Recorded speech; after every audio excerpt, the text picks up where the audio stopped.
इस कार्यक्रम के पुण्यार्जक हैं वंडर सीमेंट, फर्क नजर आएगा। श्री राजेश भारेले, श्रीमती निशा, श्री रौनक भारेले, श्रीमती अर्पणा, रौली भारेले बड़कूर, अंकुर बड़कूर, रोआंक बड़कूर, नेहरू नगर, भोपाल, मध्य प्रदेश। श्री आदिनाथ दिगंबर जैन, चंद्रोदय तीर्थ क्षेत्र, खानपुर, झालावाड़, राजस्थान।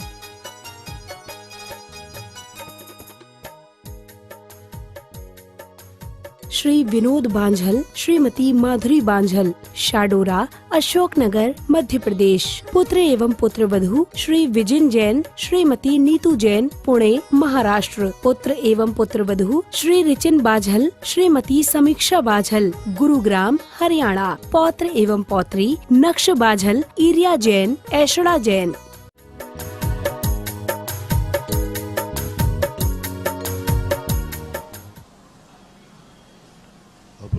स्वाध्याय।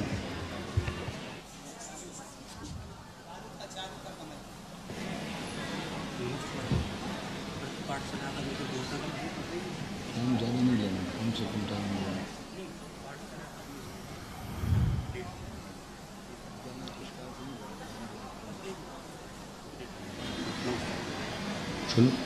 सभी श्रोतागण एवं जिज्ञासु पूर्वी को नमोस्तु करें।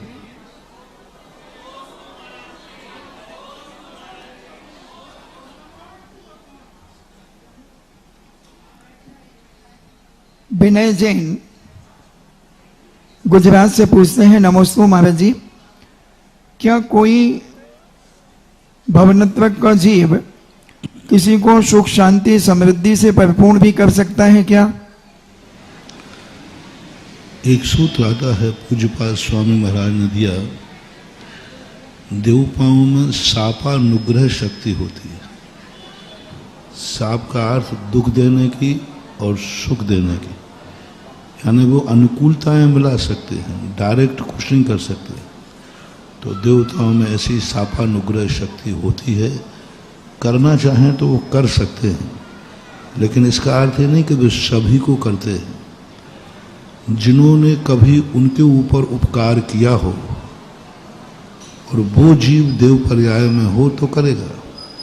कभी किसी जीव ने उनके ऊपर अपकार किया हो, बुरा किया हो, तो वो आकर के बुरा भी कर सकता है। ऐसे शास्त्रों में कई उदाहरण मिलते हैं। जैसे पारसनाथ का उदाहरण मिलता है कि उसने नाग नागिन के ऊपर उपकार किया था, तो देवता उसने धरणेन्द्र पद्मावती ने आकर उनका उपसर दूर किया। शास्त्रों में ऐसे और भी उदाहरण मिलते हैं। राजा श्रीसेन का पद्म पुराण में उदाहरण मिलता है कि उन्होंने एक बंदर को मारा। बंदर मर कर के स्वर्ग में जाकर के, यानी भवनत्रक में जाकर वो देव हुआ, और वहाँ से देव पर्याय से आकर के उसने राजा श्रीसेन के लिए युद्ध किया और उनको काफ़ी दुख दिया। तो ऐसे उदाहरण कई देखने में आते हैं, पर वो मूल कारण है, बिना कारण के नहीं देते। कोई भी बिना कारण के सुख दुख नहीं देता। या तो पूर्व भाव में आपने उनके ऊपर कोई उपकार किया है और या अपकार किया है, तो ही वो सुख दुख देने की भाव करते हैं, पर कर सकते हैं।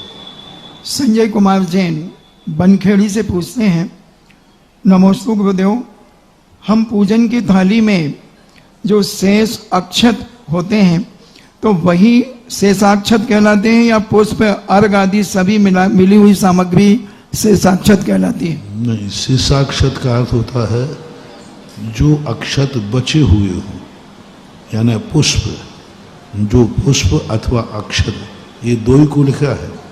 शेषाक्षत फल नहीं, धूप नहीं, अर्घ नहीं, माँ दो ही चीज़ें अक्षत के रूप में होती हैं, या तो अक्षत या पुष्प। इनके अलावा और कोई जीव को, वस्तु को अक्षत नहीं कहते। शुभम जैन दिल्ली से पूछते हैं, गुरुदेव के चरणों में बारंबार नमोस्तु। गुरु जी, हमने संस्कार आदि में किसी चीज का त्याग कर नियम लिया हो और उसका अतीत में पालन न कर पाए, परंतु वर्तमान में पुरुषार्थ करके उसको पुनः पालन कर रहे हैं और भविष्य में कभी नियम न तोड़ेंगे। हमने ऐसा संकल्प कर लिया है तो भी हमें कोई इसका प्रायश्चित और कोई कर्मबंध होगा क्या? जब संकल्प कर लिया है तो अभी कर्मबंध की क्यों बात कर रहे हैं? अभी वर्तमान में पल रहा है, भविष्य में पालन करने का संकल्प है तो फिर भविष्य के संबंध में नहीं सोचना चाहिए। हमारे यहाँ इतना ही कहा गया है, वर्तमान में अपनी शक्ति को नहीं छुपाना, भविष्य में क्या होगा ये विचार नहीं किया जाता। आप लोग गाड़ी में बैठते हो तो यही विचार करके बैठते हो कि हम मंजिल पर सकुशल पहुँचेंगे, लेकिन कुछित कदाचित तो एक्सीडेंट भी हो सकता है कि नहीं हो सकता, लेकिन उसका विचार नहीं किया जाता, उस पर सोचा नहीं जाता।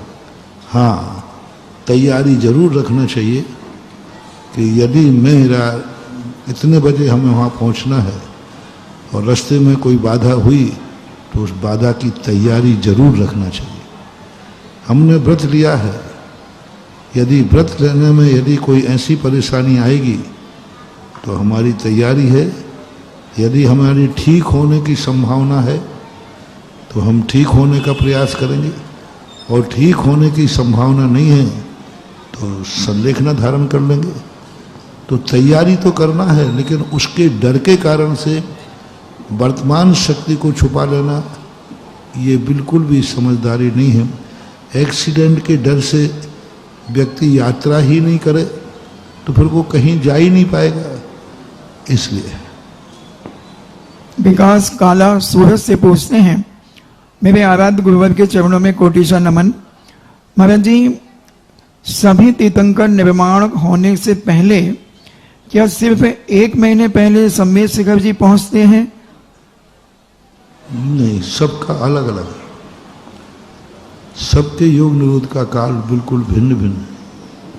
किसी का 1 महीने का है, किसी का 14 दिन का है, किसी का 3 दिन का है, किसी का उसी दिन का भी हो सकता है।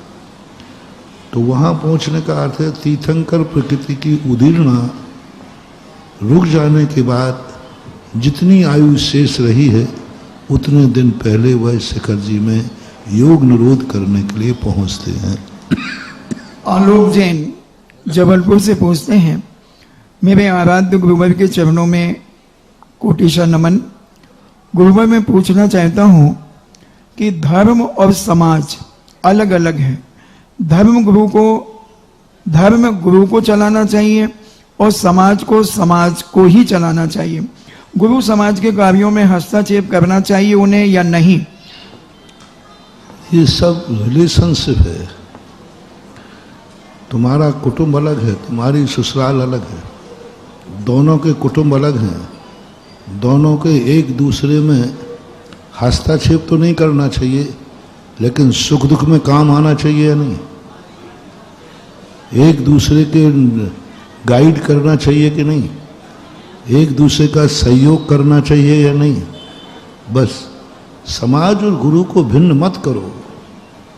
गुरु और समाज का रिलेशनशिप ऐसे ही है जैसे तुम्हारा और तुम्हारी ननिहाल का संबंध है, ऐसा संबंध होता है। राजनीति भी अलग नहीं है। राजनीति धर्म की एक ऐसा संबंध है जैसे कि तुम्हारे एक नगर का, मोहल्ले का, दोस्त यारों का होता है। तो राजा, धर्म और समाज, ये तीनों जब अलग अलग हो जाएंगे, यदि समाज को गुरुओं से मतलब नहीं हो, गुरु को समाज से मतलब नहीं, तो समाज भ्रष्ट हो जाएगी और गुरु का जो स्थितियां हैं वो टूट जाएंगी। राजा, इनका सीधा संबंध है। हस्तक्षेप शब्द तो होना ही नहीं चाहिए, सहयोग होना चाहिए। हस्तक्षेप वो कहलाता है कि समाज अच्छा कार्य कर रही है, फिर भी कोई साधु उसमें रोक रहा है, और सहयोग वो कर रही है, कहलाता है गलत मार्ग पे जा रहा है तो गुरु समाज को रोक सकता है, ये सहयोग है। यदि समाज गलत मार्ग पे जा रही है, गलत कर रहा है, तो रोक सकती है। जैसे सरकार, आप अपनी जिंदगी अच्छी तरह जी रहे हैं, आप अपना परिवार जी रहे हैं, किसी कानून को कोई लेना देना नहीं, आपका कुटुंब है, आप जियो। लेकिन कुटुंब में यदि एक भाई दूसरे भाई को परेशान कर रहा है तो घर में एक दूसरे को परेशान कर रहे हैं तो फिर कानून हस्तक्षेप करेगा कि नहीं? करेगा, कानून आएगा। यदि आप अच्छी तरह से रहते हैं तो कानून को आपके घर में कोई हस्तक्षेप करने की जरूरत और करती भी नहीं है। लेकिन घर में यदि एक दूसरे का शोषण करोगे, परिवार में यदि गलत कार्य करोगे, दूसरे को दुख पहुंचाओगे, तो कानून भी आपके अंदर आएगा और तुम्हारे बिना तुम्हारे किवाड़ भी यदि तुमने लगाते हैं तो सरकार किवाड़ तोड़ करके भी तुम्हारे घर में घुसकर तुम्हें अरेस्ट कर सकती है। अब देखना कानून को क्या किसी सरकार को किसी घर में हस्तक्षेप करना चाहिए क्या? तो सामान्य उत्तर क्या है? नहीं करना चाहिए, करती भी नहीं। लेकिन कोई इस स्वतंत्र मानकर कहे सरकार हमारे कार्य में कोई हस्तक्षेप नहीं करे, मेरे परिवार का मामला है, कानून को इसमें नहीं बोलना चाहिए, तो कानून कहता है पहले सामने वाले के साथ जो तुम व्यवहार कर रहे हो क्या वो संतुष्ट है? वो तो चिल्ला रहा है, वो तो FIR दर्ज कराने गया है कि साहब मेरा भाई मेरा परिवार मुझे बहुत दुख दे रहा है। तो फिर कानून को इतना भी अधिकार है कि आपके किवाड़ तोड़ करके भी आपको उठा के आगे बोल दो ना ले जा सकती है, क्योंकि ये संबंध है। सरकार किस चिड़िया का नाम है? कानून किसका नाम है? समाज को अच्छी तरह चलाना, समाज गलत ढंग से न चल जाए, इसी के लिए तो कानून है, नहीं तो कानून की जरूरत क्या है? इसी प्रकार गुरु तुम्हारे समाज के किसी कार्य में हस्तक्षेप नहीं करते, लेकिन तुम सामाजिक संस्कृतियों को बिगाड़ना चाहो, तुम धर्म के विरुद्ध अनैतिक कार्य करना चाहो, तो गुरु समाज में हस्तक्षेप भी कर सकता है और तुम्हें रोकने के लिए कोई भी कदम उठा सकता है। क्योंकि समाज से धर्म रहित नहीं होता, समाज से धर्म रहित नहीं होता, क्योंकि धर्मात्मा तो किसी समाज में से ही आता है ना। समाज भ्रष्ट हो जाएगी तो फिर हमने कहा था ना, मंदिर कितने भी शुद्ध रख लेना, लेकिन मंदिर में आने वाले रास्ते यदि गंदे हैं तो मंदिर शुद्ध रहने वाला, और रास्ते कहाँ से आते? समाज में से आते। इसलिए ऐसे प्रश्न में हम बहुत सावधान रहते। आप कौन सी चिट चाह रहे हो? प्रश्न करने वाले की आजकल हमें क्या है, प्रश्न करने की गंदी आ जाती है, कौन सी गंद वाला आदमी है। अब समझने लगा हूं थोड़ा थोड़ा, टोन से भी भाषा से भी। हमने एक दिन कहा था ना, साधु तुम्हारे आते ही तुम्हारी आंखों से पहचान जाएगा कि किस नियत से आया है, तुम्हारी चाल से पहचान जाएगा किस नियत से आया है, तुम्हारे बैठने के ढंग से पहचान जाएगा इसकी नियत क्या है, और तुम्हारे जो शब्द निकलेंगे उन शब्दों से पहचान जाएगा कि इसकी नियत क्या है। यदि साधु सावधान है तो ऐसे नहीं बना। और हमारे गुरुदेव पल पल सावधान रहते हैं, ऐसे पल पल हमारे ऊपर निगरानी और हमें आशीर्वाद देने वाले महाश्रमण के चरणों में सब जन नमन करें। नमोस्तु गुरुदेव इच्छामी महाराज जी। और जहां जहां पूरे भारत में लोग देख रहे हैं वो सब भी नमोस्तु कर लें, इच्छामी कर लें। और आज का प्रथम जिज्ञासा का निवेदन कर रहे हैं श्रीमान गिरीश जी अथाई खेड़ा, और अगली जिज्ञासा के लिए तैयार रहेंगे गांधी धाम गुजरात से आदरणीय रमेश जी गदिया।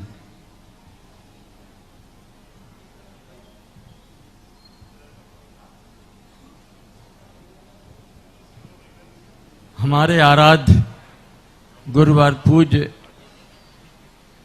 मुनि श्री सौदा सागर जी महाराज जी के श्री चरणों में त्रिवार नमोस्तु नमोस्तु नमोस्तु।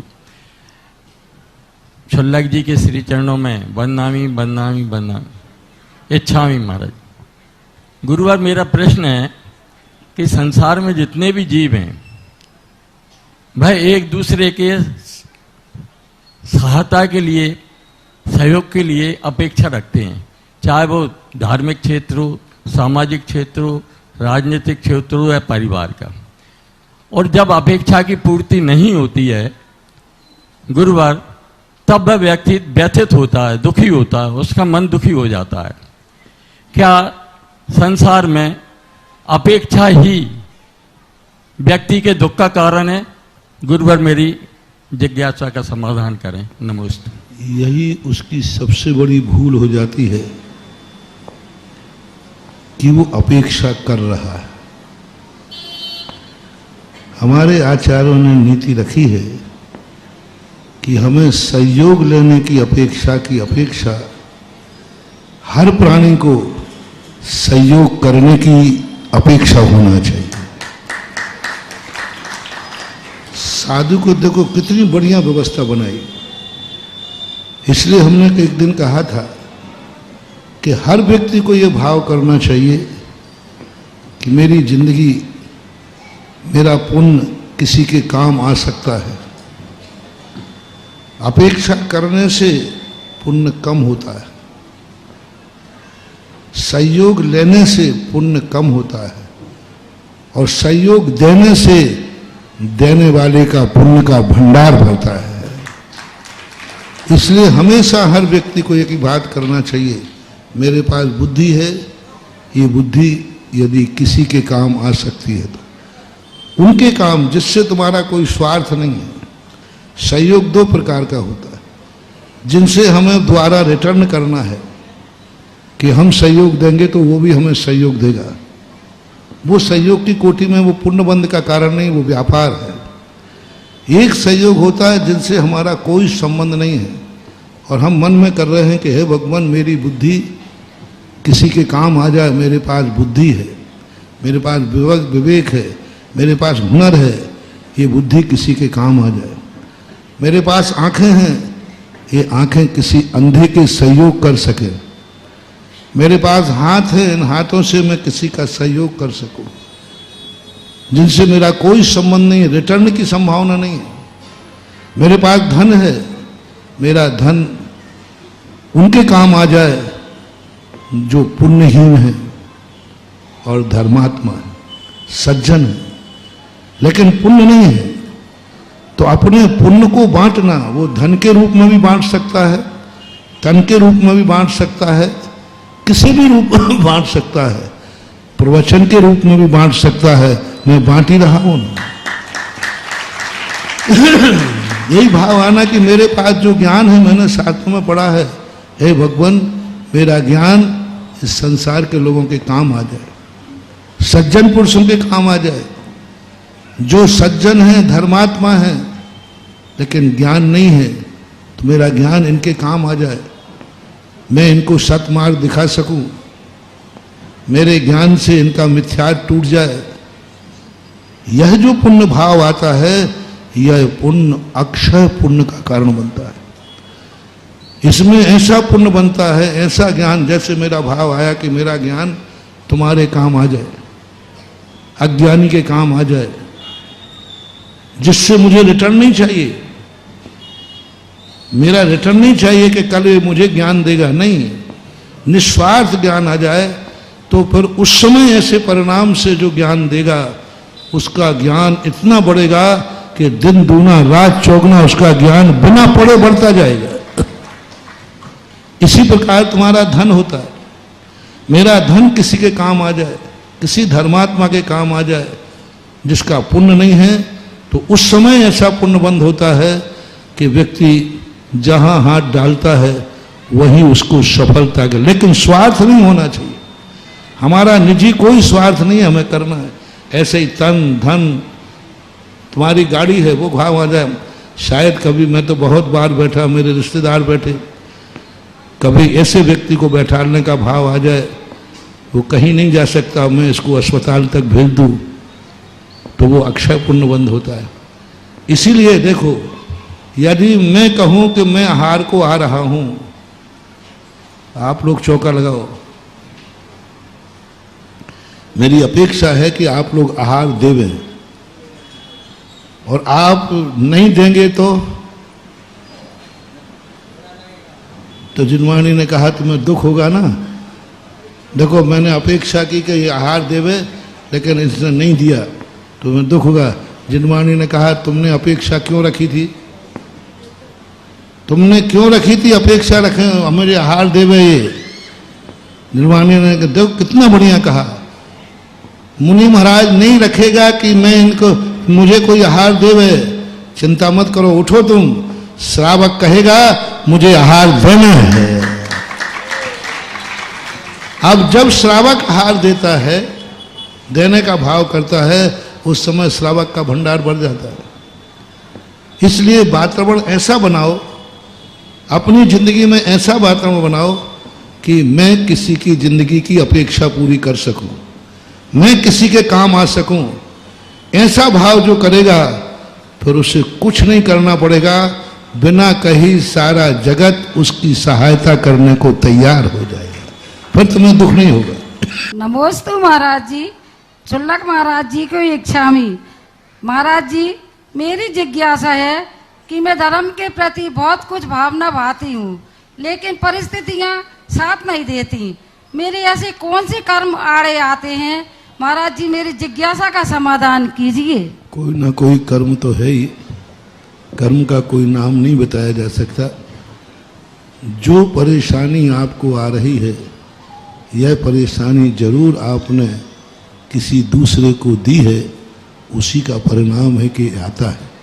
अब उसका उपाय यही है, जो कर्म किया है उसको समता पूर्वक भोग करके और समय व्यतीत करो। कल या परसों मैंने प्रवचन में कहा था, जब कोई अशुभ कर्म उदय में आवे तो थोड़ा शांत रहना चाहिए। जिस माध्यम से हमारे अशुभ कर्म की स्थिति आई, कर्म अशुभ उदय में आवे और दुष्ट सामने आवे तो थोड़ा शांत वातावरण बनाना चाहिए, और थोड़ी शांति के बाद कर्म भी अपना रूप बदल देता है और अच्छे दिन भी आ जाते हैं। आदरणीय दिनेश जी गंगवार साहब, आपकी तालियां हाँ इंतजार कर रही हैं इस बहुत अच्छे व्यक्ति के लिए। और अगली जिज्ञासा के लिए निवेदन करेंगे श्रीमती विनीता जी जैन, तैयार रहें। महाराज जी, दोहरी चला है तो एक बात कह रहा हूं। एक संत बहुत सुंदर चांदनी रात में विश्राम कर रहे थे। एक व्यक्ति आया और उस व्यक्ति से उसने कहा कि देख कितनी सुंदर चांदनी रात है। तो उस व्यक्ति ने कहा क्या खाक चांदनी रात है? ऐसा लग रहा है जैसे किसी व्यक्ति के कोढ़ प्रकट हुआ हो। अब महाराज जी, ऐसे ऐसे लोगों के लिए वो शिविर के लिए भी कुछ बोलते हैं, किसी के लिए कुछ बोलते हैं, कोई मतलब नहीं है। कहूँ सबसे, मेरे कानों तक आज तक कोई दुश्मन कोई अपनी बात नहीं पहुंचा पाया।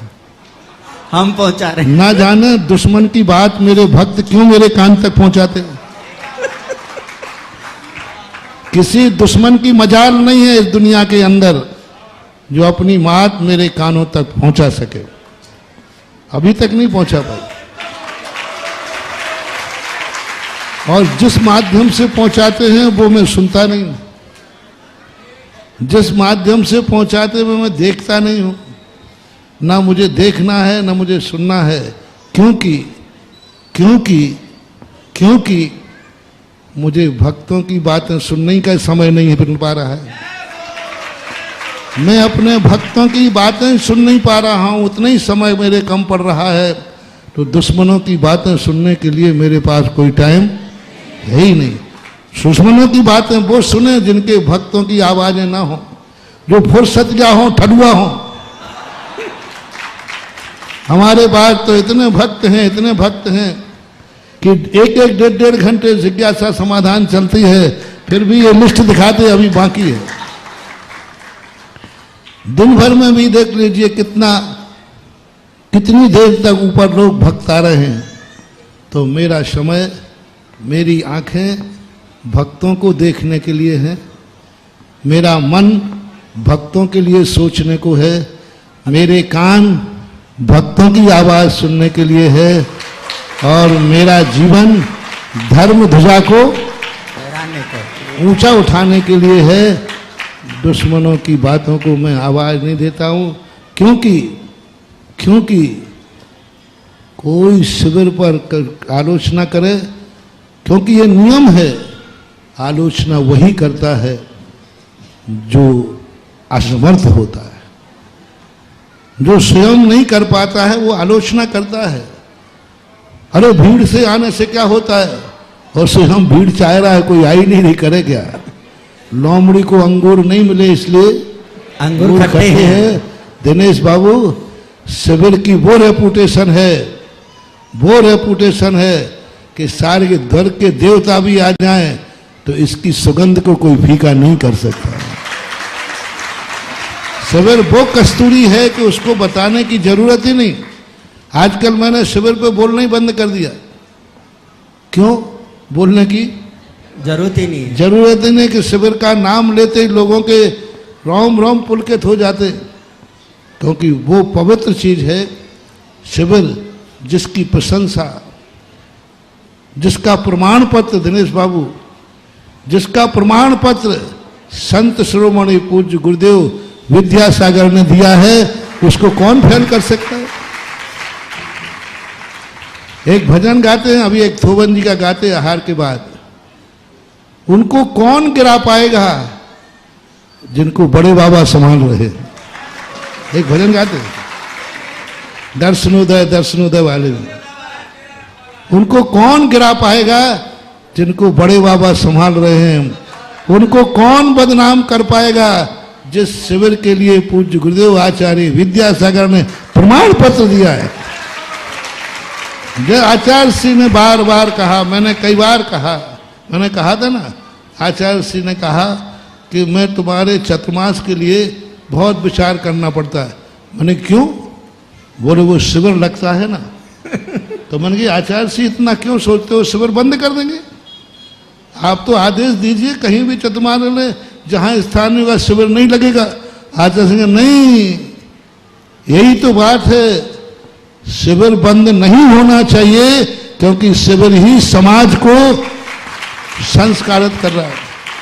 आचार्य श्री ने शिविर के आवाजें सुनी, शिविर के संबंध में जानकारी ली, शिविरार्थियों से ली, पुण्यार्थियों से, और सबसे बड़ा गवाह है, यदि शिविर नहीं महकता, शिविर की यदि सुगंधी नहीं होती, तो ये पुण्यार्जक अपने पसीने की करोड़ों की रुपए कमाई उसमें नहीं लगाते। होड़ लगी है कि नहीं शिविर का पुण्यार्जक, इन बनियों का 1 रुपया लेना, अरे राम राम राम, चमड़ी जाए पर। महाराज जी जिज्ञासा तो मेरी हुई नहीं, चमड़ी जाए पर दमड़ी न जाए, दमड़ी न जाए। ये लोग आज हर्ष के साथ, आनंद के साथ, इनको मालूम है कि हमारा धन उसमें खर्च हो रहा है जहां हजारों शिवरार्थी 10 दिन अपना पुण्य, अपना जीवन संभालते हैं और धर्म की ध्वजा को आकाश में ले जाते हैं।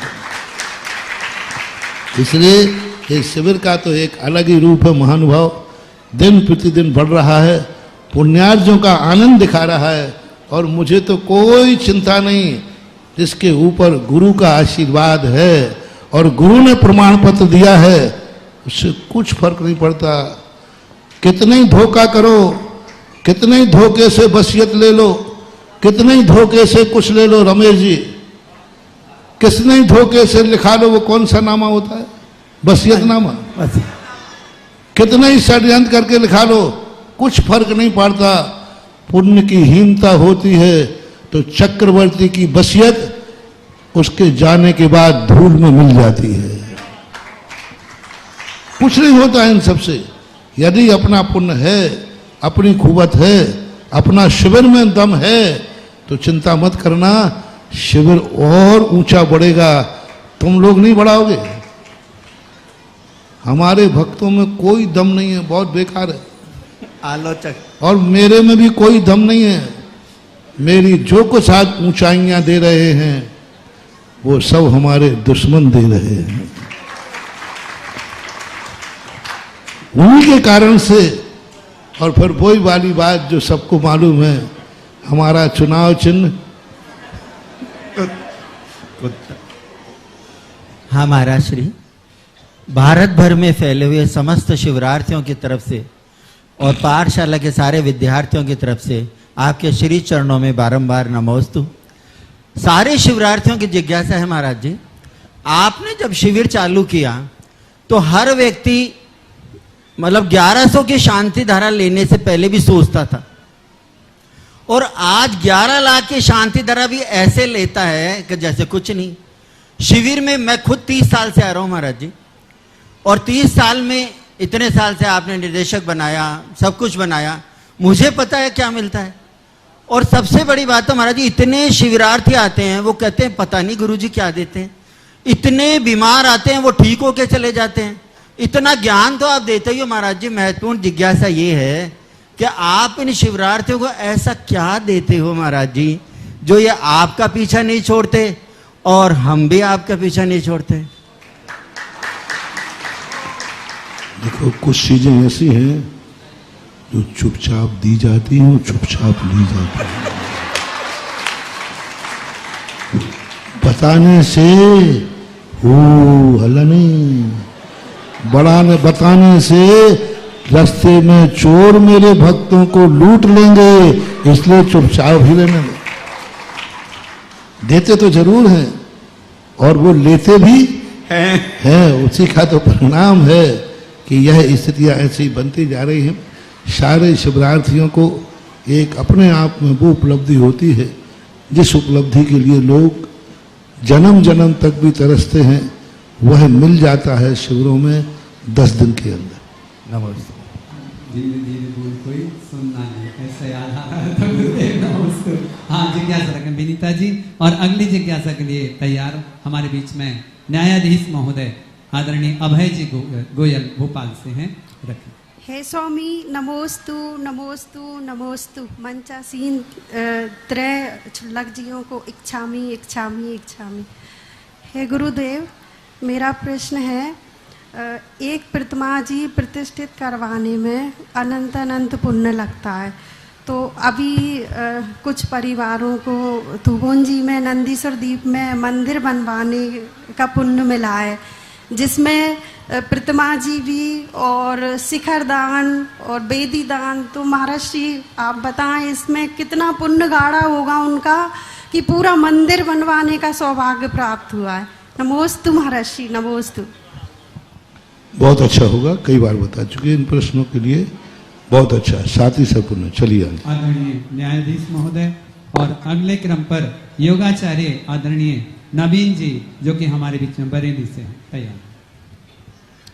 जगत पूज्य गुरुवर सुधासागर जी महाराज के चरणों में सत नमोस्तु। समस्त संघ के चरणों में नमोस्तु इच्छाम। गुरुवर, जैसा कि मैंने आपको पहले भी बताया कि संत शिरोमणि आचार्य विद्यासागर जी महाराज के आशीर्वाद से भोपाल में एक तीर्थ, उनके आदेश से एक तीर्थ आकार ले रहा है, आदिश्वर महावीर तीर्थ धाम, जिस पर आपकी महती कृपा है। और आपकी आज्ञा से वहाँ पे 10 तारीख को 25 फीट ऊंचे एक पेडिस्टल पर चरण कमल स्थापित किया 10 अप्रैल को महावीर जयंती के दिन। और आपकी आज्ञा से ही 14 अप्रैल को वहाँ पर उन मूर्तियों को विराजमान किया, स्थित किया, जो वहाँ स्थापित की जाने वाली हैं।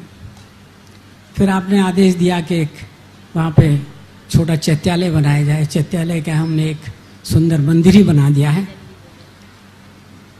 मेरी जिज्ञासा यह है गुरुवर कि हमारे शास्त्रों में स्वप्नों का जिक्र है। माँ त्रिशला को 16 स्वप्न आए थे। तो इसके अलावा भी वो तो माँ त्रिशला थी, तीर्थंकर की माँ थी, उनके स्वप्नों का तो शास्त्रों में उल्लेख है। किंतु क्या किसी सामान्य व्यक्ति को भी जो स्वप्न आते हैं उनका कोई वैज्ञानिक और आध्यात्मिक आधार है?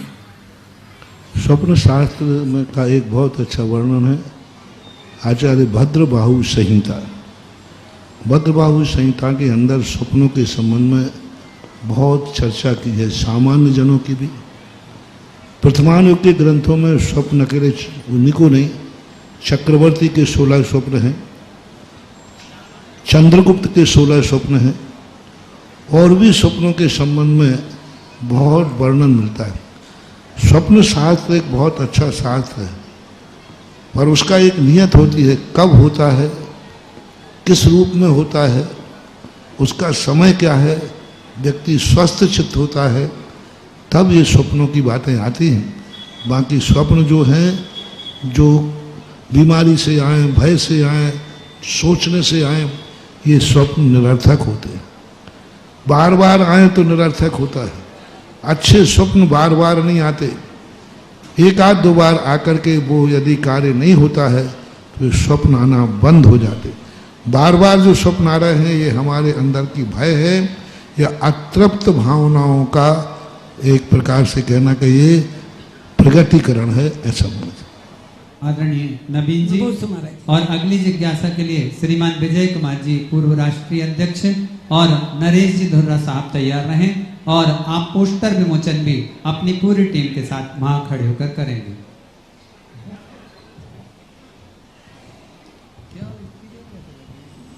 वो कर देना घोषणा। इस बीच हम निवेदन कर रहे हैं श्रवण संस्कृति पुराण प्रतियोगिता 2025 के परिणामों को 1 मिनट में परिणाम घोषित किए देते हैं। प्रथम पुरस्कार प्राप्त करने वाले 11 प्रतियोगियों के नाम इस प्रकार हैं, सुन लें। सीमाजी जैन दिगौड़ा, शशि जैन कटनी, सुषमा विजय जैन छिंदवाड़ा, महावीर प्रसाद जैन बारा, संगीता पंचोली झाबुआ, नीलम जैन ढिगसर दमोह, रेखा जैन बेंगू, जन खना मेहता सूरत, सुमन जैन भीकनगांव, आदेश जैन अहमदाबाद, सुषमा जैन जयपुर। और श्रवण संस्कृति सम्यक ज्ञान प्रतियोगिता 2025 विषय जिनागम प्रवेशिका भाग 2 के परिणाम इस प्रकार रहे। प्रथम पुरस्कार प्राप्त करने वाले 5 प्रतियोगियों के नाम लता जैन गया, विधि जैन दमोह, अनीता जैन कुंभराज, डॉक्टर जय कुमार जैन दमोह, प्रवीण चंद्र जैन जयपुर। द्वितीय पुरस्कार प्राप्त करने वाले प्रतियोगी 7 शोभा जैन हजारीबाग, रौनक जैन दमोह, नीता जैन कटनी, आशा जैन जयपुर, माधवी जैन खुरई, रिंकी जैन दमोह, पूनम प्रकाश साहा कुड़ुरबाड़ी। और तृतीय पुरस्कार प्राप्त करने वाले 9 प्रतियोगी इस प्रकार: ममता जैन मांगरोल बारा, प्रमीला जैन अलवर, सुषमा महेंद्र साहू जी संभाजी नगर, मंजू जैन अलवर, मणिप्रभा जैन प्रयागराज, रंजना राकेश जैन छिंदवाड़ा, प्रेमलता रोकड़िया खुरई, रेणुका जैन अहमदाबाद, प्रफुल्लवती साहा झाबुआ। और सांत्वना पुरस्कार प्राप्त करने वाले 40 प्रतियोगी के नाम आप सभी लिंक पर देख लें। बहुत धन्यवाद। नवीन जी जिज्ञासा रखें। अतिशयकारी गुरुदेव के अतिशयकारी शिष्य के चरणों में बारंबार नमोस्तु नमोस्तु नमोस्तु। क्षुल्लकमय को इच्छामि इच्छामि इच्छामि।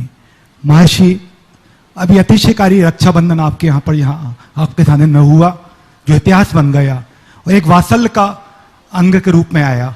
मासी, जैसे राम राज्य रहा होगा, भगवान महावीर स्वामी का शासन चल रहा है जिसका चिन्ह आपके सामने है महाराज जी, ऐसे ही क्या ये वात्सल्य का अंग क्षमामणि तक ऐसा कुछ हो जाए कि प्रत्येक जैन समाज के प्रत्येक घर में, प्रत्येक समाज में, प्रत्येक मुनियों में और प्रत्येक में ऐसी वात्सल्य की किरण फूटे महाराज जी कि क्षमामणि महापर्व पूरे विश्व में भगवान महावीर के संदेश रूप मनाया जाए। नमस्ते माँ जी। ये आकाश में उड़ने वाली बातें मात्र वाणी तक ही सीमित होती। हम क्षमा वाणी पर्व नहीं मनाते हैं, हम उत्तम क्षमा धर्म मनाते हैं। वाणी में अक्सर कर देखा गया, जिनसे साल भर में कोई लड़ाई नहीं हुई उनसे से जय जनन करता है, लेकिन उससे नहीं करता जिससे हो रही है। भावनाएं अच्छी हैं, रखना चाहिए, बाकी समाज के कार्य। नमस्ते महाराज जी। हे निर्मल देव तुम्हें प्रणाम। चलिए ठीक। हाँ गुरुदेव, भारतीय जैन मिलन की 1509 शाखाएं ने इस वर्ष तीर्थ रक्षा अभियान पूरे देश में मनाने का संकल्प लिया है और दिनांक 24 को आपके आशीर्वाद से यहाँ पर एक अखिल भारतीय तीर्थ रक्षा सम्मेलन करने जा रहे हैं। एक बार फिर हम आपको आशीर्वाद चाहते हैं और जैन जो आज इसका एक पोस्टर निकाला है, एक जो फ्लैक्स निकाला है, उसका लोकार्पण करके आशीर्वाद चाहते हैं और ये भी आप जिज्ञासा है कि इसका असर कितना दूर तक जाएगा, कृपया बताने की कृपा करें। देखो, असर किसी भी संस्था का असर उसकी समाज की उपलब्धियों पर आधारित होता है। समाज को उसने क्या दिया है, और समाज जब किसी भी चीज से उपकृत होती है तो उसका असर अमर हो जाता है। इसलिए हमें किसी भी संस्था के माध्यम से समाज के ऊपर उपकार करना है। अपने मुंह से हमें उपकार नहीं बोलना है, जनता बोले कि इस संस्था का यह उपकार है, यही हमारी सफलता का सूत्र है। जैन जागृति मंडल अपनी जिज्ञासा, जैसे देखो, अभी दिनेश बाबू ने कहा महाराज जी पहले कोई शिविर नहीं लगते थे। अरे यही तो आवाज है, यही तो सत्यता है। पहले मंदिरों में शांति धारा नहीं होती थी। अब मैं भी कहूँ कि कोई सर्वज्ञ तो हूं नहीं, यूं बाजार में माल फेंक देता हूं और उसकी नकली दुकानें भी खुलना चालू हो जाती। मैं समझता हूं कि मेरा माल असली है,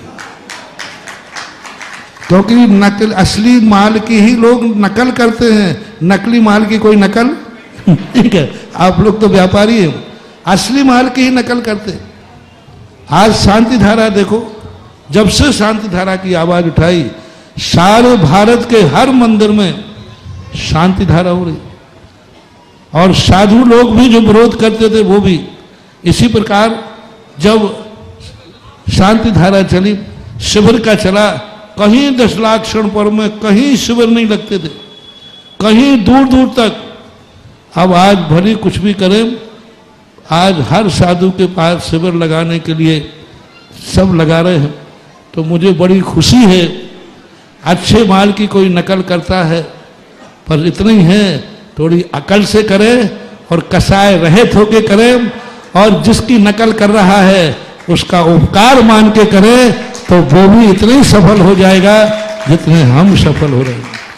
आज रक्षाबंधन के श्रीफल 700 मुनिराज के, अरे सारी दुनिया में 3 चावल हाथ पर रख के कहते थे, सप्त सैकड़ा मुनिसो जान, और हाथ में कितने लगे?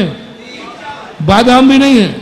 और आज सारे भारत में रक्षाबंधन जब से 98 से शुरू किया है सीकर से, आज प्राय जहां देखो और मंदिरों में साधु संत भी अब इसी प्रकार 700 मुनियों की वंदना करने लगे हैं। ये बड़ी खुशी की बात है कि वह सब चीजों, जिस चीज की दुनिया नकल करे, समझ लेना उस चीज में कुछ दम है, अच्छाई है, तभी करते हैं।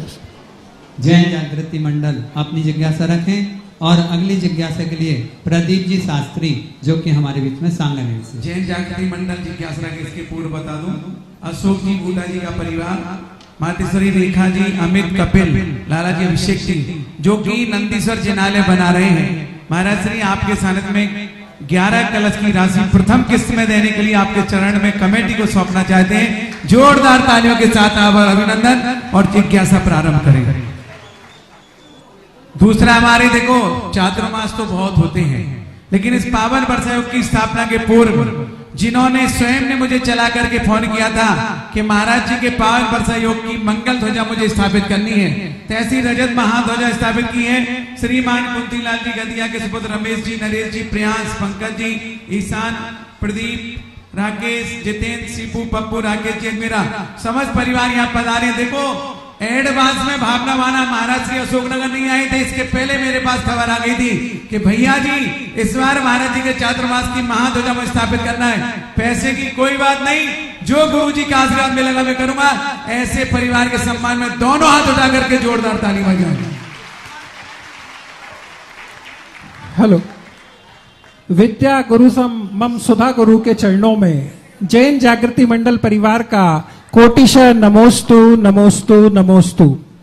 हे गुरुवर, वर्ष 2017 से जैन जागृति मंडल परिवार ने अशोकनगर जैन पंचायत के तत्वावधान में श्री दिगंबर जैन समाज के संयोजन में राष्ट्रीय पर्वों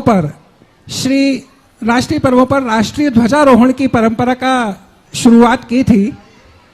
सर्वप्रथम हम आपसे इस हेतु आशीर्वाद चाहते हैं और हमारी जिज्ञासा यह है गुरुवर कि देखा जा रहा है कि धीरे धीरे लोगों का राष्ट्र हित के प्रति रुझान कम हो रहा है और इन पर्वों पर उनकी उपस्थिति और उल्लास कम हो रहा है।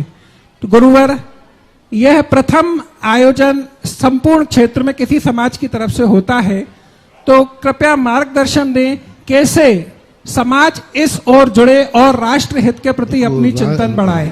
राष्ट्र वो शक्ति होती है, राष्ट्र को आकाश के समान कहा गया, जिसमें सब लोग समाहित होते हैं।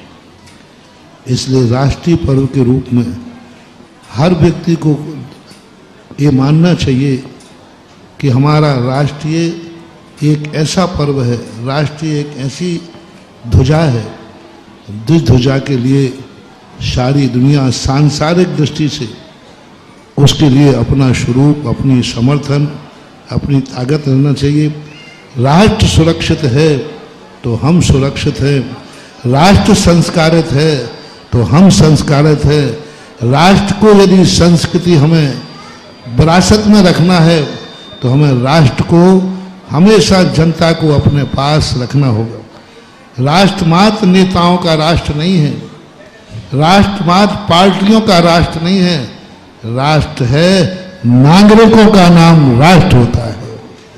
नेता तो एक सेवक होता है, नेता तो एक प्रतिनिधि होता है, नेता तो एक प्रकार से कैप्टन होता है, लेकिन देश की जो मलकियत है, देश की जो संपदा है, उस पर तो प्रत्येक नागरिक का अधिकार होता है। इसलिए देश के प्रति एक आत्मीय भाव होना चाहिए। आप लोग कार्यक्रम करते हैं, बहुत अच्छा कार्यक्रम है, सारी समाज मिलकर के एक राष्ट्र का समर्थन करते हैं। मेरा आशीर्वाद। एक चीज और भूल गया, एक चीज बोल गया, ये जो कुंतीलाल जी गदिया, रमेश जी गदिया परिवार खड़े हैं, ये 3 पीढ़ी से जुड़े हैं, आचार्य ज्ञान सागर जी से, आचार्य विद्यासागर जी से और निर्यापक मणिपुंगव सुधा सागर जी से, और आगे की पीढ़ी भी इनके चरणों से जुड़ी रहे, ऐसी भावनाओं के साथ जोरदार ताली बजाएं।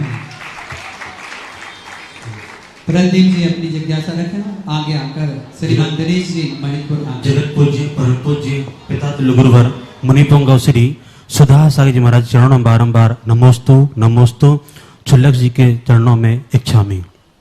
हे पूज्य गुरुवर, आपके मंगल आशीर्वाद से आज भारत वर्ष में पाठशालाएं संचालित हैं, और गुरुवर उन्हीं पाठशाला के बच्चों का एक प्रश्न है कि यदि कोई व्यक्ति श्रद्धान करता है अपने गुरु पर, भगवान पर, और यदि श्रद्धान है वो मंदिर नहीं जाता है, एक व्यक्ति वो है श्रद्धान है परंतु मंदिर नहीं जाता है, एक व्यक्ति वो है श्रद्धान है फिर भी अपने गुरु के पास जाता है, तो इनमें से श्रेष्ठ कौन है? इतना ही सारा काफी है। एक व्यक्ति का भोजन पर श्रद्धान है कि भोजन से भूख मिटती है, लेकिन वो खाता नहीं है, तो क्या वह जिंदा रह पाएगा? नहीं। इसी प्रकार से श्रद्धान है और मंदिर या गुरु को नहीं जाता, तो वो ऐसा ही पागल है जो श्रद्धान कर रहा, भोजन से भूख मिट जाती है लेकिन नहीं खाता, नहीं खाऊंगा नहीं मैं। श्रद्धान मेरा पक्का है कि भोजन से ही भूख मिटेगी, लेकिन खाऊंगा नहीं मैं, तो खाएगा नहीं, तो फिर वो श्रद्धान व्यर्थ चला जाता है। इसी प्रकार श्रद्धान है, लेकिन श्रद्धान यदि आचरण में नहीं आता है तो वह श्रद्धान इसी व्यक्ति के समान निरर्थक चला जाता है। श्रेष्ठ वही है जो श्रद्धान भी करता है, तदनुसार अपनी शक्ति प्रमाण उसका आचरण भी करता है। यानी भगवान पर श्रद्धान है तो भगवान का श्रद्धान जब ही माना जाएगा जब 24 घंटे में वहाँ एक बार जाके धोख देता है। और गुरु पर यदि श्रद्धान है तो गुरु के पास जिस भूमिका में वह समर्पित हो सकता है, जा सकता है, तो उसको अपने आप में जाना चाहिए, क्योंकि अकेले मात्र श्रद्धान से काम नहीं चलेगा, हमें प्रैक्टिकल भी करना चाहिए। साथ ही ऐसे सच्चे गुरु के प्रति जो श्रद्धान करने वाली समस्त पाठशालाओं का आगामी माह सितंबर में दिनांक 20 एवं 21 सितंबर 2025 को पाठशाला महाअधिवेशन आयोजन होने जा रहा है, जिसमें पूरे भारतवर्ष की पाठशालाएं यहां परम पूज्य मुनि पुंगव श्री सुधा सागर जी महाराज जी के चरण सानिध्य में आकर के और ज्ञान गंगा का महालाभ लेंगे। आगामी माह सितंबर 20 एवं 21 2025 को संपन्न होने जा रहा है। नमोस्तु गुरुवर। धन्यवाद प्रदीप जी। दिनेश जी महितपुर अपनी जिज्ञासा रखें और अगले क्रम पर कुमारी तन्वी। कोटि कोटि नमन, जगत पूजन कोटि कोटि नमन। महाराज जी, मेरा प्रश्न है, जो गाय कटने जाती है ट्रकों में भर के, उन ट्रकों को हम पकड़ते हैं तो कभी कभी उनमें इतनी दुर्दशा गायों की निकलती कि 10-20 गाय बनी, तो मेरा इतना क्रोध बढ़ जाता है महाराज जी कि उनको मैं अपने आदमी से पिटवाता हूं, और कभी कभी ऐसा लगता है कि बंदूक उड़ा के सबको मार दूं। दूसरा महाराज जी, मैंने ट्रक, मैं विष्णु परिषद के महाराज जलाध्यक्ष हूं, तो जो हम ट्रक रात करवाएं, अभी हमने संगठन के माध्यम से लगभग 7 और 8 ट्रक साथ है, एक ट्रक लगभग 30 लाख रुपए का होता है महाराज जी, और उनका रात साथ कर उनका नुकसान हो रहा है, तो बददुआ देंगे, पाप लगेगा या नहीं लगेगा महाराज? कोटि होनी चाहिए। पाप अपना दुख देने का भाव नहीं होना चाहिए। अपनी शक्ति प्रमाण उनकी सेवा करते हैं वो करना चाहिए, और जो आवश्यक उनकी चीज़ें हैं उनको जुटाना चाहिए। अपन को एक ही भाव में संक्षेप में कहता हूँ कि सभी गौशाला वालों को, गौशाला में आने वाली गाय को ऐसे ही सेवा करना चाहिए जैसे जन्म देने वाली माँ की करते हैं। माँ ने तो तुम्हें 6 महीने दूध पिलाया है, वो तो जिंदगी भर पिलाती है, इसलिए ऐसी गायों के लिए हमें बहुत सुख देने का प्रयास करना चाहिए। ये अपनी व्यवस्था। बिटिया जिज्ञासा रखो तन्वी, और अगली जिज्ञासा शहडोल से प्रथम जी जैन तैयार रहे। पूज्य मुनीश्री के चरणों में बारंबार नमोस्तु एवं छुल्लक जी के चरणों में इच्छामि। गुरुदेव, पूर्व काल की यदि बात करें तो जैन धर्म भारत में ही नहीं विदेशों में भी प्रचारित प्रसारित था, परंतु कालांतर में ऐसे सांस्कृतिक एवं भौगोलिक परिवर्तन हुए कि आज वहाँ जैन अनुयायी नहीं हैं।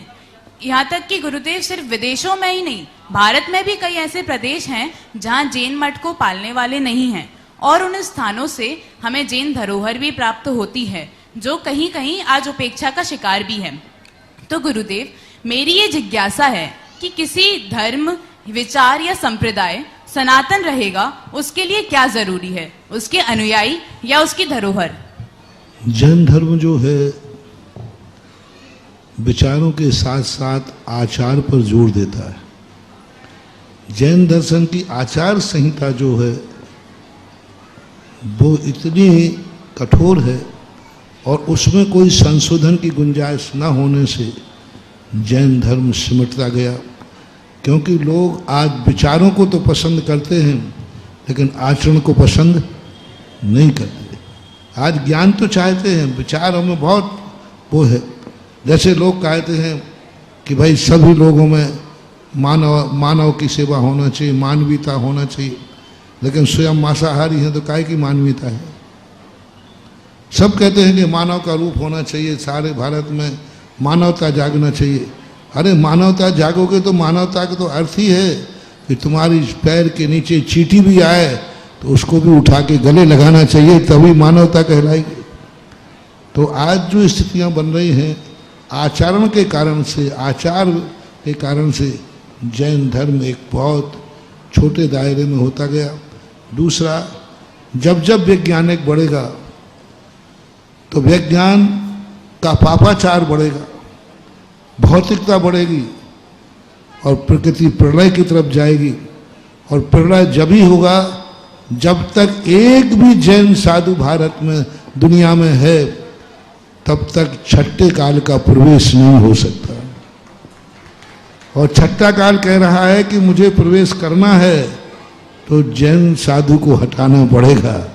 तो धीरे धीरे ये विनाशकालीन विपरीत बुद्धि वाली बात है, विनाश की तरफ जाना है। इसलिए सच्चे धर्म जो होते हैं वो सिमटते जाते हैं, कम होते जाते हैं। ये अवसर्पणी काल का भी प्रभाव है। प्रथम अपनी जिज्ञासा रखें और अगले क्रम पर सुषमा जी जैन ऑडियर तैयार। गुरुवर के चरणों में मेरा बारंबार नमोस्तु नमोस्तु नमोस्तु। क्षुल्लक जी के चरणों में मेरा बारंबार इच्छामी इच्छामी इच्छामी। महाराज जी, मेरी जिज्ञासा ये है कि जैसे हम कई लोगों को बोलते हैं जो जैन होते हैं मगर वो मंदिर नहीं जाते, और हम उनको बार बार कहते हैं कि आप मंदिर जाओ, मगर फिर भी वह नहीं जाते। उनके पुण्य तारीफ करने के लिए और उनके मंदिर के प्रति प्रभावना बढ़ाने के लिए हमको क्या करना चाहिए? कुछ लोग ऐसे होते हैं जो अच्छे दिनों में नहीं छेदते, ठोकर खा के छेदते। जब उनको ठोकर लगेगी तब वो तुम्हें याद करेंगे, यार तुमने एक बार कहा था कि मंदिर जाने से सब कष्ट दूर हो जाते हैं, मुझे ले चलो। क्योंकि ठोकर खा के छेदने वालों की संख्या ज़्यादा है। जब थोड़ा पुण्य का उदय अच्छा होता है तब व्यक्ति धर्म से दूर भागता है, और फिर जब ठोकरें लगती हैं तो धर्म के निकट आता है। तो ऐसे लोगों को ठोकरें ही समझा पाएंगे। आप लोग यही समझा सकते हो कि देखो, जैसे अपन कोई चित्र देखते हैं, यदि दुश्मन का फोटो देखेंगे तो गुस्सा आएगा कि नहीं? दुश्मन का देखेंगे, और अपने किसी आत्मीय जन का फोटो देखते ही राग आता है कि नहीं? ये मेरी मम्मी की फोटो है, तो उस फोटो के प्रति अच्छा भाव आता है कि नहीं? इसी प्रकार भगवान के मंदिर में जाते ही, भगवान को देखते ही हमें खुद अपने अंदर अच्छा भाव जागता है। बुरे आदमी को देख के बुरा भाव आता है, तो अच्छे आदमी को देख के अच्छा भाव जागता है। मंदिर में और कुछ समझ पाओ या न समझ पाओ, लेकिन भगवान को देख करके एक अच्छा भाव आता है। यही उसकी सबसे बड़ी उपलब्धि है, ऐसे समझाने को। जिज्ञासा रखिए और अगले जिज्ञासा के लिए देवेंद्र जैन से ऊपरी। नमस्तु महाराज जी, नमस्तु नमस्तु। अलग जी को इच्छामी इच्छामी इच्छामी। महाराज जी, मेरी जिज्ञासा है कि चिंताओं से कैसे मुक्त होएं और मन को शांत कैसे करें? हाँ? चिंताओं से कैसे मुक्त होएं? चिंता को चिंतन में बदल दो, अपने आप चिंता दूर हो जाएगी। और चिंता जिस बात की है, आज प्रातः काल मैंने प्रवचन दिया था, ये परिस्थितियां जो हैं प्रकृति की व्यवस्था है। इन व्यवस्थाओं के माध्यम से प्रकृति अपना बैलेंस बनाती है। आज प्रातः काल चर्चा में आया था, और कभी आएगा तो उसको विस्तार से बताएंगे। जिज्ञासा रखिए देवेंद्र जी, और अगली जिज्ञासा के लिए तैयार रहें अनुराग जैन शास्त्री। नमोस्तु महाराज जी, नमोस्तु महाराज जी, नमोस्तु महाराज जी। मेरी जिज्ञासा ये है कि आजकल बच्चे उच्च शिक्षा के लिए बाहर जाते हैं, उन्हें हमें बड़े मेट्रो सिटीज में भेजना होता है, और वहाँ का माहौल, वहाँ का कल्चर आजकल बहुत ज़्यादा खराब हो गया है। तो हम क्या करें कि वो अपने संस्कारों से जुड़े रहें, अपनी सभ्यता से जुड़े रहें, धर्म से जुड़े रहें? नमोस्तु महाराज जी, नमोस्तु। पहली बात है, वहाँ जाने का बच्चों की होड़ है कि बच्चों की बापों की होड़ है? महाराज जी, बच्चों को बाहर भेजने के लिए बच्चे लालायत नहीं हैं, बच्चों के पिता लालायत हैं। मैं इसके लिए निषेध नहीं करता हूँ, उसका तरीका एक ही है। जो शिक्षा तुम्हें उस स्थान पर मिल रही है जहाँ गलत संस्कार हैं, क्यों ना एक ग्रुप बना करके उस शिक्षा का स्वयं का स्कूल खोला जाए, जिसमें बच्चों को पढ़ाया जाए। मैं यही तो सारे जगत को कह रहा हूँ कि जो यदि किसी चीज़ को यदि अपन को जीतना है तो एजुकेशन और मेडिसिन, ये दो चीज़ें अपने हाथ में होना चाहिए। क्योंकि दो चीज़ों के ही कारण व्यक्ति अपना सब कुछ समर्पित कर देता है। आज देश जब भी गुलाम होगा, इन दो कारणों से होगा। इसलिए हर व्यक्ति को एक ही तरीका है, या तो उसको इस प्रकार से संस्कार लेकर के थोड़ा कम पढ़ेगा, थोड़ा कम कमाएगा, थोड़ा कम जिंदगी उसमें रहेगा, लेकिन संस्कारवान रहेगा। यदि संस्कार चले गए तो कितना भी कमा लेना। रावण के पास इतना धन था, और धन आने के बाद आज नरकों में पड़ा है, एक एक दाने को तरस रहा है। क्या किया उस धन ने, क्या किया उस सोने की लंका ने, क्या किया उसके विद्याधर इतनी विद्याओं ने? सब कुछ पा लिया, लेकिन धर्म विहीन वह सारी कमाई आज उसको नरकों में फाड़े है और नरकों में दुख भोग रहा है। तो हमें ऐसे संस्कार विहीन करके और दुनिया भर की पढ़ाई कराना, उससे कुछ नहीं होगा, अंत में उसकी तो होना दुर्गति ही है। तो या तो इस संबंध में सब माता पिता विचार करें। दूसरा तरीका है कि यदि पढ़ाना ही है तो आज ऐसी बात नहीं है कि हमारी समाज असमर्थ नहीं है। आज हमारी समाज सारी मिलकर के बैठ जाए, मिलकर के बैठ जाए तो अशोक नगर में भी एक ऐसा विद्यालय खुल सकता है जिसमें विदेशी लोग पढ़ने आएंगे। लेकिन वो पढ़ना तुम्हारे लिए, तुम्हारी रुचि, मैंने कल कहा था ना, मैं आपकी रुचि पर आशीर्वाद देता हूं।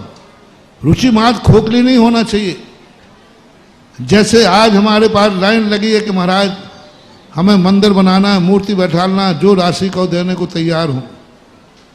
ऐसे लोग समाज में आ जाएं, बोले महाराज हम पूरी जायदाद बेच देंगे। जैसे आज लोग मंदिर को कह रहे हैं हम कर्जा ले लेंगे, हमारी शक्ति नहीं है, हम प्लाट बेच देंगे, लेकिन मंदिर में हम कुछ ना कुछ करेंगे। ऐसा इन भक्तों के लिए मत कोसो, इनकी रुचि के लिए मत नकारो। हमें वो रुचि वाले सामने आ जाएं जो कहें महाराज एक बहुत बड़ा विद्यालय खोलना है, हम तैयार हैं, हमारा मकान बिके, हमारा प्लाट बिके, हम पूरी कमाई लगा देंगे, आप इस विद्यालय का आशीर्वाद दीजिए। तो ऐसी लाइन लगा करके वो लोग आ जाएं जिनको ये चिंता है कि हमारे बच्चे गलत स्थान पर जाकर बिगड़ रहे हैं। आप अपना ग्रुप तैयार कीजिए, तैयार हो जाइए, कोई बात नहीं। जैन मिलन सही, मिलन तो अपनी है, अपने भारत की संस्था है। सारा मिलन भी एक कर ले हुए कि अपना एक ही अधिकार है। हम तो कहते हैं स्पर्धा लाओ, मंदिर बनाने वाले और स्कूल बनाने वाले दोनों कंपटीशन में आ जाओ, हो जाए चतुर्मास में कौन जीतता है। कंपटीशन करो, कंपटीशन। जब 30 मिनट के अंदर तुबंदी क्षेत्र बन सकता है तो तुम भी आओ, मैं भी 30 मिनट के अंदर विद्यालय बना के दिखाएंगे। ऐसा ग्रुप तैयार करो, आइए सामने, अस्पताल के लिए आइए, लेकिन कुछ आना पड़ेगा। अपन चिंताएं कर करके, सोच रख रख करके जिंदगी गुजार देते हैं, कुछ नहीं कर पाते। मेरा थ्योरी पे विश्वास कम है, प्रैक्टिकल पे विश्वास ज़्यादा है। क्योंकि अपन कैसे रोकें, आप भी बताओ कैसे रोक सकते हैं। या तो बच्चे को रोको, या बच्चा जो चाहता है उसकी उपलब्धि अपने घर में कराएं। अपन खुद विद्यालय खोलें, अच्छे विद्यालय खोलें और लोगों का एक ग्रुप बनाएं। और ऐसे ही भी लोग चाहिए मुझे जो आज मंदिर के प्रति जिनको श्रद्धा है, वो ये कहते हैं कि हमारा मकान बिके तो बिक जाए, प्लाट बिके तो बिक जाए, लेकिन हम एक मंदिर बना करके मरेंगे। ऐसे ऐसे लोगों ने कहा है जो समझ। तो तुम्हारे रुचि वाले जो लोग हैं, विद्यालय के रुचि वाले हैं, उनमें क्यों नहीं खून खोल रहा है? उनका क्यों ठंडा पानी है? क्यों फ्रिज में बैठे हो? आ जाओ रे मैदान पे, चढ़ जाओ चरों के झाड़ पर, हम तैयार हैं। क्यों नहीं खोल रहा है खून? इतना उपदेश यदि हम किसी मंदिर के ऊपर दे देते ना,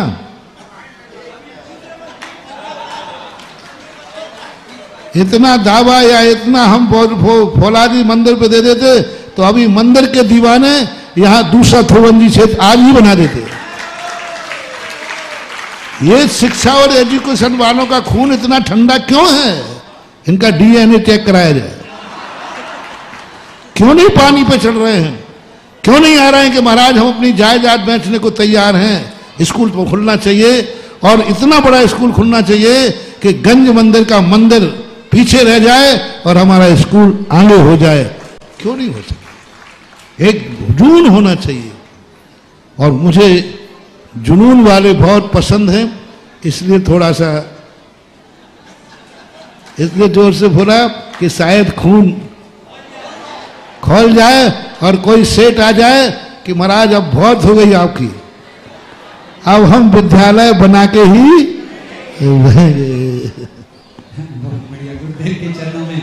लेकिन गुरुदेव आशीर्वाद आपका ही रहेगा। अनुराग जी अपनी छोटी सी जिज्ञासा रखें, और समय बहुत तेजी से खत्म हो रहा है। जगत पूज्य गुरुदेव के चरणों में त्रैवार नमोस्तु, छुल्लक तरह के चरणों में इच्छामी। महाराज श्री दशलक्षण पर्व का समय निकट आ रहा है और हम सभी विद्वान धर्म प्रभावना के लिए जगह जगह जाते हैं, लेकिन महाराज जी जब प्रवचन की बात आती है शाम को तो कई समाज वाले और कोई समाज के लोग कहते हैं कि प्रवचन नहीं होंगे या होंगे तो सिर्फ 15 मिनट होंगे। तो महाराज जी मेरी जिज्ञासा है कि ऐसा क्यों कहते हैं, और यदि प्रवचन ना होंगे दशलक्षण पर्व में तो महाराज जी समाज के लिए क्या प्रभाव पड़ेगा? देखो, सांस्कृतिक कार्यक्रमों के कारण से ये स्थितियाँ बनती हैं, तो अब उनको एडजस्ट करना चाहिए।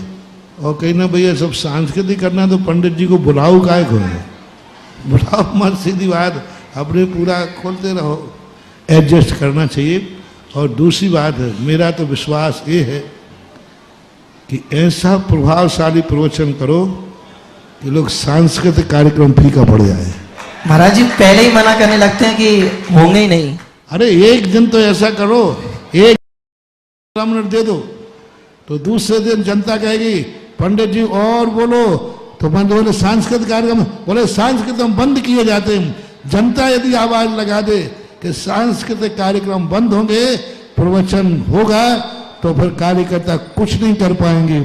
लेकिन प्रवचन को इतना दमदार बनाओ कि वो सांस्कृतिक कार्यक्रम फीका पड़ गया। और याद करें वो बहुत सालों पहले की बात, जब आचार्य महाराज गुरुवर विद्यासागर महामुनिराज ने महाश्रवण जब सुधा सागर जी थे उनसे कहा था कि जाओ और प्रवचन करो। मुझे प्रवचन के अंश याद आ गए। गुरुदेव कहते हैं कि मैं तो थर थर कांपने लगा था, लेकिन जब मंच पर बैठे तो 1.5 घंटे तक अद्भुत प्रवचन किया था और उस प्रवचन की गूंज आचार्य महाराज तक पहुंच गई और उस प्रवचन से शुरू हुआ प्रवचन आज तक महागूंज को प्राप्त हो रहा है। एक बार जोरदार तालियों का उद्घोष करेगा। और अंतिम जिज्ञासा रीना जी, श्वेता ओडे, छोटी सी जिज्ञासा भैया जी। इसकी जिज्ञासा के साथ साथ मैं आवाज दे रहा हूँ श्रीमान रमेश चंद जी, सुरेश जी, सुधीर जी, रिंकू जी, मनोज जी, गोली, ओढ़ेर परिवार जो कि जैन सीमेंट के नाम से जाने जाते हैं, जिन्हें आज नवदा भक्ति पूर्वक प्रदान करके गुरुदेव के हारदान कराने का सौभाग्य मिला है। ऐसे परिवार ने नंदीश्वर जिनालय में भी 55 कलश मंदिर बनाया है। कमेटी उनका आभार अभिनंदन भी करना चाहती है। दोनों काम एक साथ चलेंगे, स्वागत भी और जिज्ञासा भी। मेरा और मेरे परिवार की तरफ से त्रैवा नमोस्तु नमोस्तु नमोस्तु, क्षुल्लक त्रय के चरणों में इच्छामी इच्छामी इच्छामी। समस्त भैया जी एवं दीदियों को वंदना वंदना वंदना। आज मैं और मेरा परिवार धन्य हो गया आपको नवदा भक्ति पूर्वक आहार दान देकर। नमोस्तु गुरुवर नमोस्तु, इच्छामी इच्छामी, तीनों क्षुल्लक जी को इच्छामी। महाराज जी आज तो मैं बहुत धन्य हो गई आपको हारदान देके। और मेरा प्रश्न ये है कि आज से 10-15 साल पहले जब गोलाकोट जी में आदिनाथ भगवान का उच्च स्थान मतलब प्राप्त करना था, तब हमारे परिवार को सौभाग्य मिला था। तब हम लोग ये सोचते थे कि मतलब हमने बोली तो ले ली, लेकिन ये मतलब कैसे कर पाएंगे। लेकिन उस दिन का दिन है कि आज का दिन है, तब से हम लोग हमेशा हर जगह मतलब कुछ ना कुछ दान करते बोली लेते। लेकिन तुवन जी में इतना बड़ा दान देकर आज हम धन्य हो गए। तो महाराज जी ये जानना चाहते हैं कि इतना बड़ा मतलब सौभाग्य हम लोगों को कौन से पुण्योदय के कारण आज हम लोग इतना बड़ा मतलब दान कर पाए हैं। नमोस्तु महाराज जी, नमोस्तु। यदि दान ईमानदारी से हर्षित भाव से दिया जाए, दान देते जल्दी बहानेबाजी करता है, और दान देने में यदि हम हर्षित हैं, अवभाग्य मानते हैं, इसे अपना कर्तव्य मान के करते हैं, तो शास्त्रों में दान को बीज लिखा है। और जब बीज ही दान है तो फसल तो उसमें आएगी ही आएगी, ऐसा प्राय शास्त्रों का कथन है। और हम प्रैक्टिकल देख भी रहे हैं और आप खुद अपना अनुभव सुना रहे हैं। जहाँ एक छोटी सी बोली देने की हिम्मत नहीं थी, आज बड़े बड़े मंदिर बनाने के भाव कर रहे हैं। ये किसका उपयोग है, ये किसका प्रभाव है? ये वो छोटी सी बोली के बीज का प्रभाव है कि आज फसल लहरा रही है। बहुत बड़ी बात। गुरुदेव, मेरी अंतिम छोटी सी जिज्ञासा ये है कि रोज रोज इतनी सारी पर्चियां रह जाती हैं, जिनकी रह गई उन्हें कैसे परिणाम रखना चाहिए, बस इतना सा बता दो गुरुदेव। इनको तालाब में विसर्जित कर देना चाहिए। नहीं नहीं, ये पर्चियां बहुत महत्वपूर्ण है, इनको सुरक्षित रखना। जब तक तुम्हारा नंबर नहीं आए पर्ची लिख के देते रहना।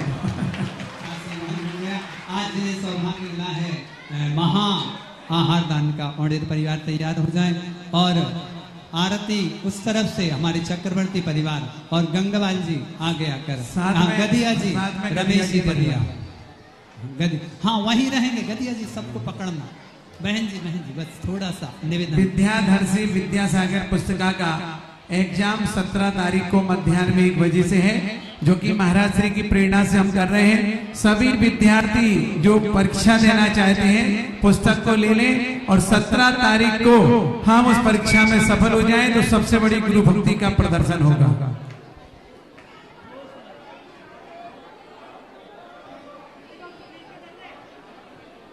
जहां बैठे थे वहीं खड़े।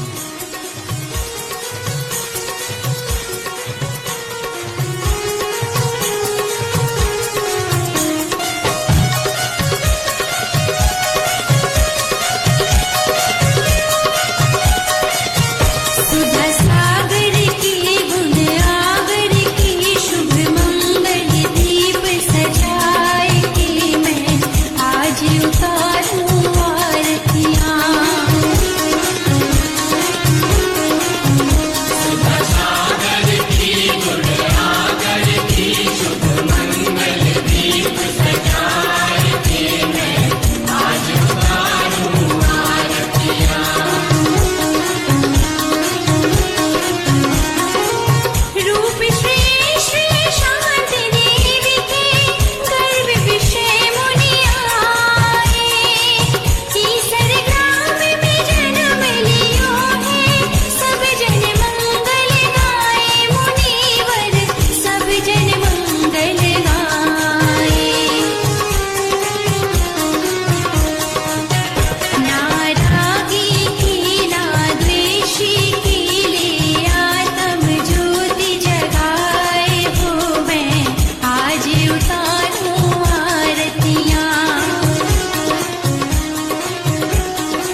इस कार्यक्रम के पुण्यार्जक थे।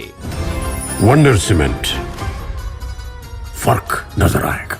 श्री राजेश भारेले, श्रीमती निशा, श्री रौनक भारेले, श्रीमती अर्पणा, रौली भारेले बड़कुर, अंकुर बड़कुर, रोआंक बड़कुर, नेहरू नगर, भोपाल, मध्य प्रदेश। श्री आदिनाथ दिगंबर जैन, चंद्रोदय तीर्थ क्षेत्र, खानपुर, झालावाड़, राजस्थान।